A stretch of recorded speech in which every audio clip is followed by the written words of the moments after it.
ಹಾವೇರಿ ಜಿಲ್ಲೆ ಹಾನಗಲ್ ನಗರದ ಮುಖ್ಯ ರಸ್ತೆಯಲ್ಲಿ ಮಂದಗತಿಯಿಂದ ಚರಂಡಿ ಕಾಮಗಾರಿ ನಡೆಯುತ್ತಿರುವುದರಿಂದ ಸಾರ್ವಜನಿಕರಿಗೆ ಹಾಗೂ ವಾಹನ ಸಂಚಾರಕ್ಕೆ ತೊಂದರೆ ಉಂಟಾಗಿದೆ. ವೆಲ್ಡಿಂಗ್ ಮಾಡಿದ್ರು ಕೂಡ ವೆಲ್ಡಿಂಗ್ ನಿಲ್ತಾ ಇಲ್ಲ. ಈ ಮ್ಯಾನುವಲ್ ಅನ್ನು ಬಿಟ್ಟು ಇವರು ಕೆಲಸ ಮಾಡ್ತಾವ್ರು.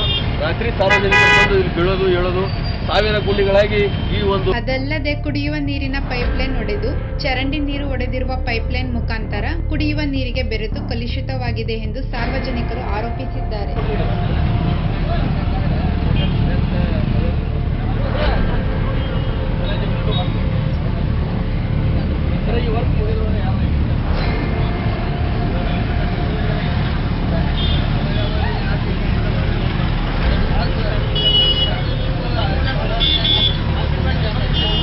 ಇಷ್ಟೆಲ್ಲ ತೊಂದರೆ ಇದ್ದರೂ ನಗರದ ಜನತೆಯ ಗೋಳು ಕೇಳುವರು ಯಾರು ಎಂದು ಜೆಡಿಎಸ್ ತಾಲೂಕು ಅಧ್ಯಕ್ಷ ರಾಮನಗೌಡ ಪಾಟೀಲ್ ಪ್ರಶ್ನಿಸಿದ್ದಾರೆ.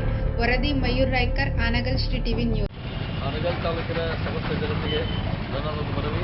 ನಾನು ರಾಮನಗೌಡ ಪಾಟೀಲ್, ಹಾನಗಲ್ ತಾಲೂಕಿನ ಜೆಡಿಎಸ್ ಅಧ್ಯಕ್ಷರು.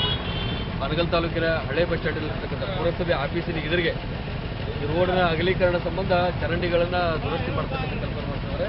ಆಮೇಲೆ ಈ ಸಂಬಂಧಪಟ್ಟ ಕೆಲವೊಂದು ಬ್ರಿಡ್ಜ್ಗಳನ್ನು ಮಾಡ್ತಾ ಇದ್ದಾರೆ. ಈ ಬ್ರಿಡ್ಜನ್ನು ಸುಮಾರು 6 ತಿಂಗಳಿಂದ ಕಾರ್ಯಾಚರಣೆ ನಡೀತಾ ಇದೆ. ಈ ಬ್ರಿಡ್ಜಿನ ಕೆಳಗೆ ಹಾನಗಲ್ಲಿನ ಸಮಸ್ತ ಜನತೆಗೆ ಕುಡಿಯುವ ನೀರಿನ ಪೈಪ್ ಹೋಗಿದೆ. ನೋಡ್ರಿ, ಪೈಪ್ ಇದೆ. ಈ ಪೈಪು ತೂತು ಬಿದ್ದು ಈ ಪೈಪಿನೊಳಗೆ ಈ ಚರಂಡಿ ನೀರು ಪಾಸಾಗಿ ನಮ್ಮ ಹಾನಗಲ್ ತಾಲೂಕಿನ ಜನ ಆ ಒಂದು ಕೊಳಚೆ ನೀರನ್ನು ಕುಡಿತಕ್ಕಂಥ ಪರಿಸ್ಥಿತಿ ಬಂದಿದೆ. ಹಾಗಾಗಿ ವೆಲ್ಡಿಂಗ್ ಮಾಡಿದ್ರು ಕೂಡ ವೆಲ್ಡಿಂಗ್ ನಿಲ್ತಾ ಇಲ್ಲ. ಈ ಮ್ಯಾನುವಲ್ ಅನ್ನು ಬಿಟ್ಟು ಇವರು ಕೆಲಸ ಮಾಡ್ತಾವ್ರು. ರಾತ್ರಿ ಸಾರ್ವಜನಿಕರು ಬಂದು ಇಲ್ಲಿ ಬೀಳೋದು ಹೇಳೋದು ಸಾವಿರ ಗುಂಡಿಗಳಾಗಿ ಈ ಒಂದು ಕಾರ್ಯಾಚರಣೆ ನಡೆದಿದೆ. ಹಾಗಾಗಿ ಹಾನಗಲ್ ತಾಲೂಕಿನ ಸಂಬಂಧಪಟ್ಟ ಇಲಾಖಾ ಅಧಿಕಾರಿಗಳ ಗಮನಕ್ಕೆ ತರೋದೇನಂತ ಹೇಳಿದ್ರೆ ಇದನ್ನು ಅತಿ ಶೀಘ್ರದಲ್ಲಿ ಇದನ್ನು ಬ್ಲಾಕ್ ಮಾಡಬೇಕು. ಸಾರ್ವಜನಿಕರಿಗೆ ಸಮಸ್ಯೆ ಆಗದಂಗೆ ಇದನ್ನು ಓಡಾಡಲಿಕ್ಕೆ ವ್ಯವಸ್ಥೆ ಮಾಡಿಕೊಟ್ಟು ಅತಿ ಶೀಘ್ರದಲ್ಲಿ ಕಾರ್ಯಾಚರಣೆಯನ್ನು ಮುಗಿಸ್ಕೊಡ್ಬೇಕು.